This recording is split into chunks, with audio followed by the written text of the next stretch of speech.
যাদের জীবন ভাল লাগে না, মরে যেতে মনে চায়, গার্লফ্রেন্ড গালি দিছে, আছে না নাই? আবার বয়ফ্রেন্ড গার্লফ্রেন্ডের গালি দিছে, এ ওড়না পেঁচায়া ফ্যানের মধ্যে ঝুলে আত্মহত্যা করে। কত বড় পাগল! তুই মরলি কেন? গালি দিছে তো কি হয়েছে? হ্যাঁ, বুঝতে চায় না, হতাশ হয়ে যায়। আর বয়স কম তো, ইচড়ে পাকা, অল্পতে কাবু হয়ে যায়। এই সূরাগুলো পড়ে না, এখানে আশার বাণী আছে।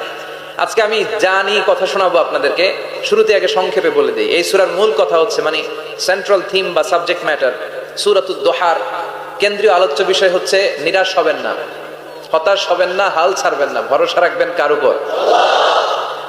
মুমিনরা নিরাশ হয়, হতাশ হয়, হাল ছাড়ে নাকি ভরসা রাখে? কার উপর ভরসা? কার উপর? না নৌকার উপর? ধানের শীষ, নাঙ্গল, হাত পাখা, দাড়িপাল্লা, ভরসা থাকবে একজনের উপর। চিল্লা